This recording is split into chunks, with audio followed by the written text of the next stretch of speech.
Brennan Manning, em seu livro O Impostor que Vive em Mim, conta a história de um anti-herói.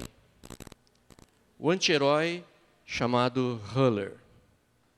Huller era um garoto que vivia numa pequena cidade no interior de um país distante. Huller, ele não tinha uma autoimagem positiva. Parece que tudo o que ele fazia não dava certo. Certa vez, os seus pais estavam deitados e comentando entre si, diziam: o Huller tem algum problema, porque ele só fica sozinho, ele se afasta dos outros meninos, ele sai correndo por meio da floresta. Não sei o que ele tem, disse a mãe. Certa vez, Huller estava brincando, subindo nas árvores, quando de repente ele encontra um peru ferido, um peru selvagem. E esse peru selvagem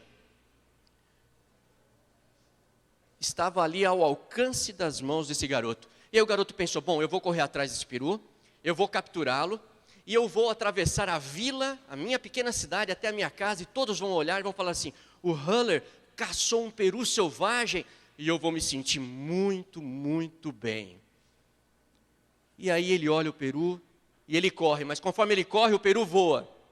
E ele pensa: puxa, será que Deus vai me fazer eu ficar correndo a tarde toda atrás desse peru, desse maldito peru? Não, por que eu falei isso? Não, Deus, me perdoa. E ele continua e finalmente ele pega o peru. Ele pega aquela ave, coloca o animal sobre o seu ombro e atravessa a cidade. E realmente as pessoas começam a olhar e falam assim: puxa, que ave grande, né? Como que você conseguiu? Ele falou: eu sou um caçador, eu cacei essa ave, eu a peguei, eu a capturei e aqui está. E aí algumas pessoas começavam a fazer elogios: mas como pode um garoto tão pequeno fazer uma caça dessa? E finalmente Huller pensa consigo mesmo: puxa, Deus foi bom comigo, eu preciso ser bom com Deus. Senhor, envia um mendigo para que eu possa ajudá-lo com as minhas últimas moedinhas. Afinal de contas, Deus me abençoou e eu tenho que agora abençoar alguém. Mande um mendigo. Finalmente uma mulher maltrapilha vira a esquina, ele pensa: puxa, é ela. E ele sai, ele começa a andar acelerado, o seu coração dispara. E ele fala: bom, agora eu vou ajudar. Aí um grupo de meninos chega perto dele: você caçou essa ave? Aí ele perde de vista o mendigo. Ele falou: cacei. Quantos quilos você acha que tem? Disse o maiorzinho, parecia o líder do grupo. Uns 4 quilos. Duvido, deixa eu ver. Aí o grandão pegou a ave e falou: tem uns 4 quilos mesmo. E virou as costas e foi embora. E o coitado do Huller ficou ali olhando, até que o grupo de meninos foi embora. E de repente ele olha para cima, ele vê que está anoitecendo e ele imagina: tenho que ir para casa. E saiu correndo. E saiu correndo imaginando que uma fera com unhas compridas iria pegá-lo.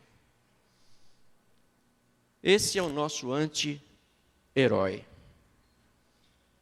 Muitos de nós somos como o garoto Huller. Deus é o único que aparentemente nos dá grandes prêmios de benevolência e caprichosamente os retira da nossa vida. Quando Ele nos dá os prêmios que queremos, isso sinaliza a sua boa vontade. Puxa, Deus se importa comigo. Quando Deus os tira, sinaliza o seu desprazer e a sua rejeição por nós, e nós nos sentimos muito maus. Assim, Deus é volúvel, excêntrico, imprevisível. Deus tem os mesmos sentimentos que muitas vezes nós nutrimos por nós mesmos. Como disse um pensador chamado Blaise Pascal, Deus fez o homem à sua imagem e o homem retribuiu a gentileza. Por causa da forma como você e eu nos sentimos, ou sentimos a respeito de nós mesmos, muitas vezes é difícil acreditar que Deus nos ama como somos. Não conseguimos aceitar o amor de outro ser humano quando nós não nos amamos. e muito menos aceitar que Deus nos ama. Certo pai perguntou a um filho deficiente: filho, quando você olha para esse quadro de Jesus, o que você vê? O que você vê nos olhos de Jesus?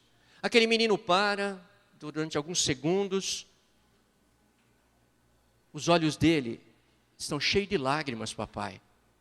Aí o pai: mas filho, por que você acha que os olhos de Jesus estão cheios de lágrimas? Porque ele está triste. Fixou os olhos sobre o chão. Mas filho, por que você acha que Jesus está triste? Porque eu estou com medo, pai. Estou com medo dele. O pesar de Deus, diz a Bíblia Sagrada, reside, aliás, no medo que nós temos dele. O medo que nós temos da vida. O medo que nós temos de nós mesmos.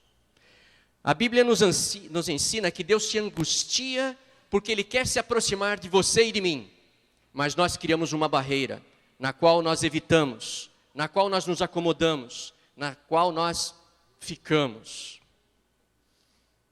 A Bíblia nos ensina também que Deus é o Pai que correu ao encontro do filho pródigo. Deus pranteia porque muitas vezes estamos imobilizados por causa dos nossos próprios pecados, nossos próprios erros, nossas próprias dúvidas. Quando o pecado entrou nesse mundo, esse medo passou a ser uma realidade presente na vida de todos nós. Abra sua Bíblia em Gênesis capítulo 3. Gênesis capítulo 3. Em Gênesis capítulo 3, nós encontramos o relato da entrada do pecado. E percebam que no relato da entrada do pecado, você poderá reconhecer que pecado é a tendência ou a vontade da pessoa ser independente de Deus. Em Gênesis capítulo 3, nós encontramos uma história literal, uma história real, acontecida. E assim nos diz: mas a serpente, a mais sagaz de todos os animais selváticos que o Senhor Deus tinha feito, disse à mulher: é assim que Deus disse, não comereis de toda a árvore do jardim? Nós encontramos aqui um primeiro personagem real, mas você pode dizer: mas pastor, serpente não fala, é verdade. Mas quando a gente compara a Bíblia com Bíblia, lá no Apocalipse, nós vamos encontrar que a antiga serpente, o dragão, é o diabo e Satanás, que utilizou a serpente como um ardil, um disfarce para poder enganar nossos primeiros pais. E a grande pergunta é: por que alguém se disfarça? Para enganar, para não ser reconhecido. Se ele usou a serpente como disfarce para não ser reconhecido por Eva, nossa primeira mãe, é porque Eva já sabia que a qualquer momento um anjo grandão, bonitão, glorioso, ia chegar com uma conversa fiada de uma revolta que ele fez lá no terceiro céu e iria tentar enganá-los. Ela estava pronta para receber um engano descarado, mas ela não estava pronta para receber um engano disfarçado. E assim, o inimigo se aproxima de nossa mãe e ela responde, verso 2: do fruto das árvores do jardim podemos comer, mas do fruto da árvore que está no meio do jardim, disse Deus, dele não comereis nem tocareis para que não morrais. Aquela árvore não tinha nada de diferente das demais. Não era venenosa, não era mágica, não era mística, não tinha poder do mal, não tinha nada disso. Ela só tinha um mandamento moral. Deus falou assim: não coma. Ele não pôs nenhum sentinela, nenhuma espada flamejante ao redor, não naquele momento. Ele não pôs nada, ele só disse assim: eu confio em você, não coma. Quando Deus fez assim, ele deu a responsabilidade. E assim, veja o que o relato diz: então a serpente disse à mulher: é certo que não morrereis. O diabo chamou a Deus de mentiroso. E parece que muitos de nós ainda acreditamos nessa história, porque muitos de nós ainda duvidamos de Deus. Chamamos a ele de mentiroso. Verso 5: porque Deus sabe que no dia em que dele comerdes, se abrirão os vossos olhos, e sereis como Deus, conhecedores do bem e do mal. Na realidade, o grande ardil do inimigo, o grande produto do seu marketing pessoal, é que ele queria ser igual a Deus. E quando ele chega para os nossos primeiros pais, ele vende a mesma ideia: você também vai ser igual a Deus. Nossa mãe Eva deve ter pensado: bom, se serpente está falando, né? Imagine eu, se comer desse fruto, eu vou ficar poderosa, eu vou ficar muito sábia, quem sabe atingirei os níveis da divindade. A promessa é boa demais, o prêmio é bom demais, o prazer é bom demais. E o texto diz: e vendo a mulher, verso 6, que a árvore era boa para se comer, agradável aos olhos, e árvore desejável para dar entendimento, tomou-lhe do fruto e comeu, e também deu ao marido, e ele comeu. E abriram-se os olhos de ambos, e percebendo que estavam nus, coseram, costuraram folhas de figueira. Mas qual é o problema deles estarem nus?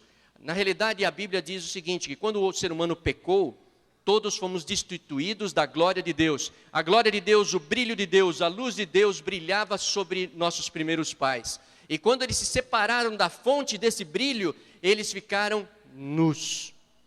A roupa deles era a glória de Deus. A semelhança de Moisés, que séculos depois desce do Monte Sinai, ele desce com o brilho de Deus no seu rosto, as pessoas não podiam nem olhar a face dele, ele teve que colocar um véu sobre a face, durante algumas semanas ficar ali se escondendo, porque as pessoas não conseguiam olhar, porque a glória era igual um espelho, refletia nele.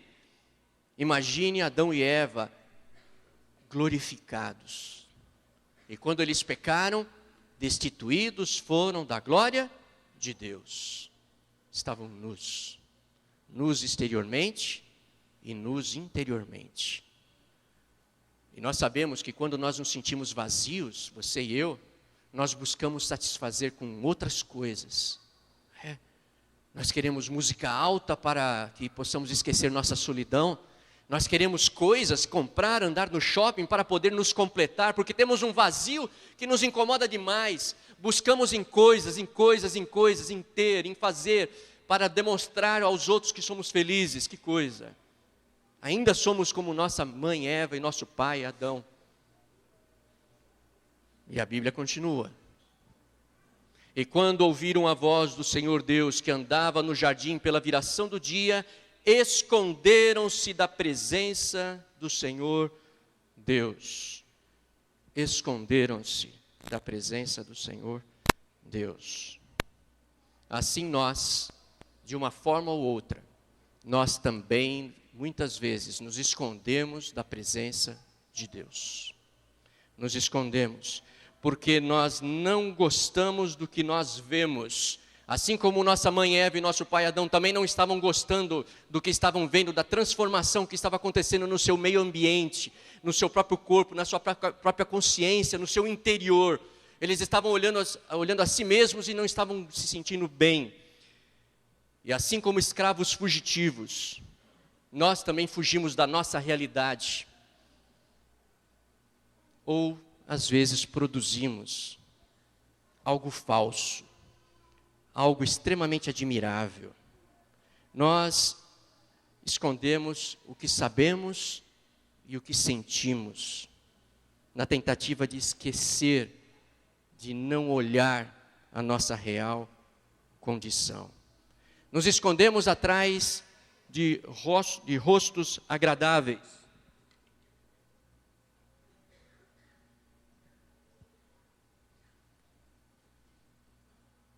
Escondemos-nos atrás de máscaras que fazem com que nós não enxerguemos a nossa verdadeira face, o nosso verdadeiro eu. Porque a semelhança de nosso pai Adão e de nossa mãe Eva, nós não gostamos do que vemos.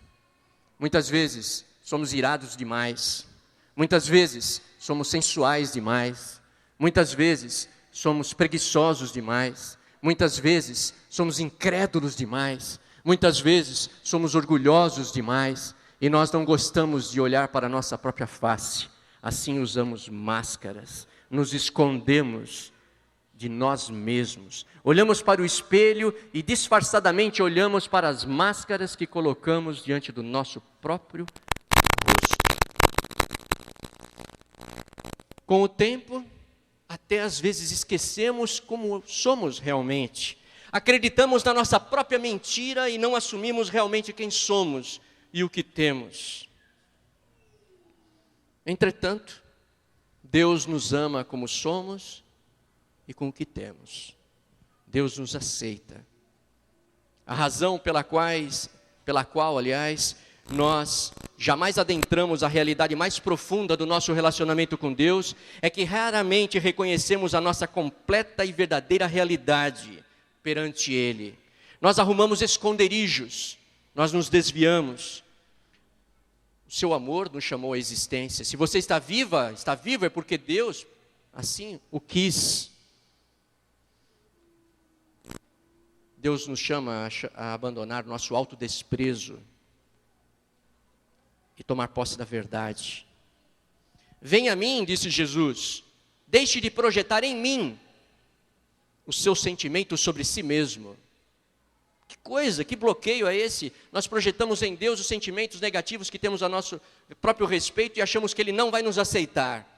E assim bloqueamos nossa vida religiosa, bloqueamos nossa espiritualidade, bloqueamos a nossa fé e continuamos infelizes rumo à nossa faculdade, rumo ao nosso trabalho, rumo ao nosso conforto. Que situação.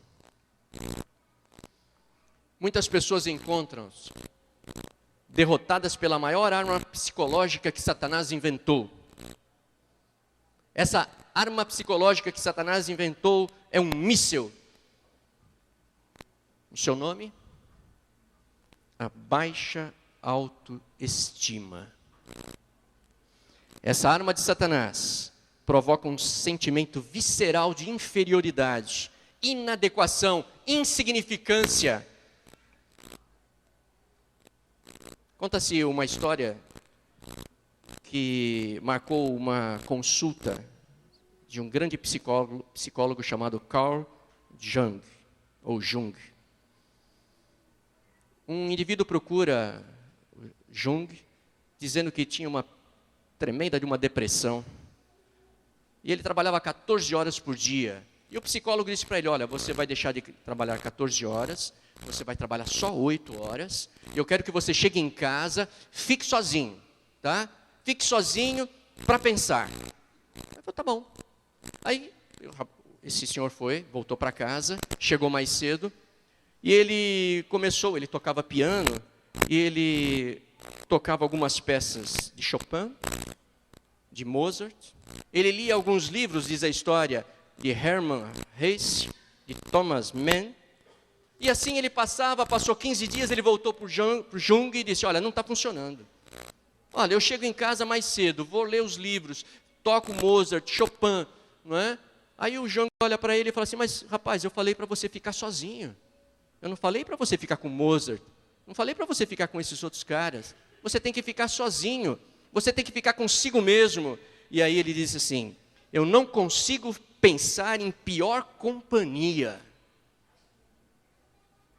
Aí o psicólogo diz para ele, mas este é o eu que você impõe às pessoas durante 14 horas por dia. Eu imagino que muitos que são pais já brincaram com seus filhos pequenininhos de jogar para cima, né? Quando eu aguentava levantar o Renan e jogar para cima, a gente brincava, né, Renan?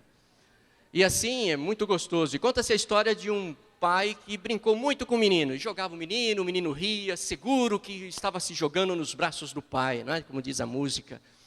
E finalmente, lá na casa desse indivíduo, havia um piano, um banquinho, e o menino subia no banquinho, pulava e o pai pegava. E sabe que menino, quando vê que o negócio é bom, ele para? Ele não para não, ele vai, e o pai já não estava aguentando mais, aí o menino pulou, ó, essa é a última, não vou mais te pegar, e virou as costas.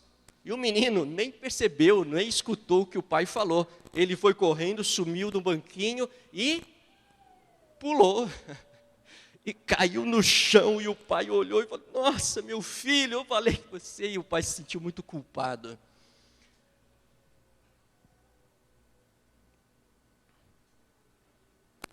Jesus, ele disse, se não vos converterdes e não vos tornardes como crianças. Jesus também nos diz para lançar nossos temores. Difícil, mas ele pede para nós lançarmos nossos temores. Porém, diferente do nosso pai, que às vezes deixa, por algum motivo, a gente cair, o nosso Pai Jesus, Ele não deixa você cair. O nosso Pai Jesus, Ele pede para que você se lance nos braços dEle. O nosso Pai Jesus disse para você tirar os seus disfarces, as suas máscaras. Ele disse para você encarar a si mesmo e reconhecer que realmente nós carecemos de integridade, de pureza, de bondade. Nós carecemos de paciência, nós carecemos de sabedoria. Ele quer que nós tiremos as máscaras que nós temos acreditado para nos disfarçar. Ele pede para que nós saiamos do nosso esconderijo à semelhança de que quando Adão estava escondido atrás das árvores. Que coisa se esconder de Deus atrás de uma árvore, como se fosse possível alguém no universo se esconder do Criador. Mas às vezes nós fazemos também. Você e eu temos nossas árvores. Nós nos escondemos. Nós não assumimos nossa identidade, porque o que vemos no espelho nós não gostamos. Nós nos disfarçamos. E assim nós magoamos o coração do Altíssimo. Porque a Bíblia diz que Deus é amor. E quem ama, sofre. E Deus sofre por você. A Bíblia nos diz que Ele nunca nos deixaria, Ele nunca te deixaria, Ele nunca te esqueceria, Ele nunca te abandonaria, Ele nunca deixaria você nesse planeta perdido, cheio de violência e de frustração. Não, a Bíblia nos diz, a palavra do Senhor nos diz, que Ele ainda se importa. E eu convido você, nesta manhã, a se colocar em pé, para que você diga ao Senhor, se você quiser, Senhor, eu vou tirar as minhas máscaras diante de Ti. Senhor, eu tenho me disfarçado porque eu sou orgulhoso. Alguém disse que o pecado do orgulho é o pecado com menos remédio, porque o orgulhoso não reconhece que é orgulhoso. Ele não quer reconhecer a fragilidade. E é difícil quando você manifesta que você é frágil. Você reconhecer que é frágil, os outros falam, não, mas você devia ser forte, como que você é frágil? Mas nós somos frágeis. Devemos largar nossas máscaras e dizer para o Senhor, olha para mim, Senhor. Querido Deus, eterno Pai, Tu conheces o que vai no coração de cada um de nós. Pai querido, temos usado máscaras, temos arrumado esconderijos tolos, a semelhança do nosso pai Adão que se escondeu atrás de uma árvore, Pai. Que absurdo, nós também nos escondemos atrás de muita coisa. Ó Deus, vem no nosso socorro, nós temos medo, nós somos ansiosos, nós somos limitados, não gostamos do que vemos em nós mesmos. E como podemos crer que o Senhor nos ama? Mas a Tua palavra nos diz que assim é. Por favor, então nos ajuda a aceitar o Teu amor. E que esse amor, Senhor, seja derramado no coração de cada um de nós. E que Tu venhas nos transformar. Venha tirar o coração de pedra e colocar um coração de carne. Em nome e por amor de Jesus. Amém, Senhor. Amém.